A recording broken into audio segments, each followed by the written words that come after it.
El siglo de oro se entiende la época clásica o de apogeo en la cultura española, esencialmente el Renacimiento del siglo XVI y el Barroco del siglo XVII, ciñéndose a fechas concretas de acontecimientos clave.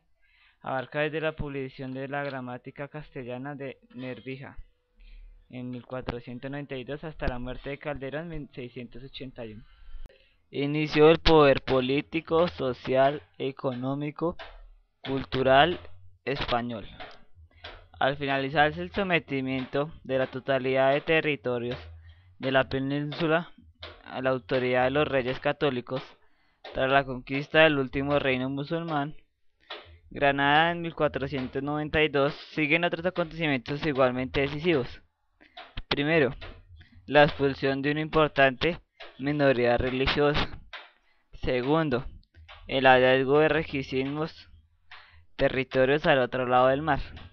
Tercero, la sistematización del idioma castellano en una gramática. Primero, la expulsión de una importante minoría religiosa. Tomada de Granada por los reyes católicos. Fin del último dominio político musulmán en la política, es decir, fin de la mal llamada Reconquista, 718-1492. 2. El hallazgo de requisitos territorios al otro lado del mar. El decreto de conversión forzada de expulsión contra los judíos españoles data del 30 de marzo de 1492. Cerca de 150.000 judíos de un total de más de 200.000 abandonaron el país. Inicio oficial de la limitación de la identidad española con base a criterios religiosos. Golpe mortal a la economía, ciencia y la cultura nacional. Y comienzo del drama de la limpieza de sangre. A esta expulsión seguiría de los musulmanes en 1502 la conversión forzada al catolicismo de cientos de miles de musulmanes. Comenzó el problema morisco y la expulsión de los moriscos en 1613. 3. La sistematización del idioma castellano en una gramática. Descubrimiento de América. Creación automática del imperio de ultramar y fuente financiera del poder militar español a raíz del descubrimiento de oro y la plata de Indias. Woshpoli vale en Perú. Pintura. En el barroco pertenecen Diego Velázquez, pintor de complejas composiciones intelectualizadas que ahondan en el misterio de la cruda intensa luz y la perspectiva aérea, la tenebristas, caravaguescos. Francisco de Zurbarán, gran pintor de frailes y bodegones. Francisco Ribalta y José de Rivera, formado en Italia, donde era llamado el Espagnoletto, y a quien se le daban especializadamente bien las tonalidades de la piel. En Sevilla se oscila entre la dulzura de Bartolomé Esteban Murillo y el tenebrismo tétrico de Juan de Valdés Leal, y en Córdoba Antonio Castillo. Cultura. La temática trata casi exclusivamente religiosa y solo en el ámbito de la corte se da escultura monumental. Los temas mitológicos y profanos están ausentes. Se realizan retablos donde aparecen figuras exentas y bajo relieve. Destaca con mucho la imaginaria en madera de tradición hispana. En estas obras se pierde la técnica del estopafo y posteriormente se usará la policromia. Las figuras son aisladas para la iglesia, conventos y para las procesiones de Semana Santa. Música. Isabel I Transmará, llamada la Católica, fue una de las grandes figuras políticos de su época. Supo, de la mano de su esposo Fernando II de Aragón, lograr la unificación de España y la formación de un enorme imperio. Tan grandes fueron los territorios que consiguió con sus alianzas políticas, y él impulsó los descubrimientos de ultramar, que se solía decir que el imperio que heredó Carlos V, su nieto, no se esconde del sol.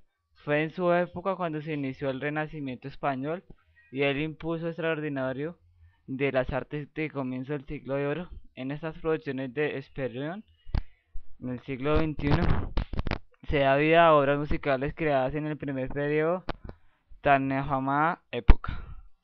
La filosofía del siglo de oro español abarca todo el pensamiento que va desde el primer humanismo hasta la llegada al racionalismo en el siglo XVIII. A pesar de que en esta España convivían tres religiones, que era el judaísmo, el cristianismo y el islam, es cierto que se desarrolló una filosofía en que llegaría a culminar en el periodo barroco. La filosofía del siglo de oro se divide en dos apartados, que era la del Renacimiento y la del Barroco. Durante el Renacimiento, Nefría consiguió crear las primeras reglas de la lengua que legó tanta difusión tendrían como la fundación de la Real Academia Española. La llegada del barroco cambió por completo la mentalidad renacentista del humanismo. La visión de la vida se volvió pesimista y todas las perspectivas desembocaron en desengaño. Literatura. Entre las estéticas fue fundamental el desarrollo de una realista y popularizante tal como se había venido fraguando durante toda la Edad Media peninsular, como contrapartida crítica al excesivo caballeresco y novelizante idealismo del Renacimiento. Se crean géneros tan naturalistas como el helenístico, la novela picaresca o la proteica, novela polifónica moderna, que Cervantes definió como escritura desatada. Muchos de estos temas provenían de la rica tradición medieval, pluricultural árabe y hebrea, del romancero y la impronta italizante de la cultura española. A causa de la presencia política del reino español como la península itálica durante los largos siglos, a esta corriente del realismo polarizador sucedió una reacción religiosa, nobiliaria y cortesana del siglo barroco. También hizo notables aportaciones estéticas correspondientes a una época de crisis política, económica y social. La literatura se transforma en una especie de escolástica, en un juego o un espectáculo de las producciones no moralizantes y por extremo ingeniosas de un Francisco de Quevedo y un Baltasar Gracián. Distorsionan la lengua aportándole más flexibilidad expresiva y una nueva cantera de vocablos. Cultura. La temática trata casi exclusivamente religiosa y solo en el ámbito de la corte se da escultura monumental. Los temas mitológicos y profanos están ausentes. Se realizan retablos donde aparecen figuras exentas y bajo relieve. Destaca con mucho la imaginaria en madera de tradición hispana. En estas obras se pierde la técnica del estopafo y posteriormente se usará la policromia. Las figuras son aisladas para la iglesia, conventos y para las procesiones de Semana Santa.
Distorsionan la lengua aportándole más flexibilidad expresiva y una nueva cantera de vocablos.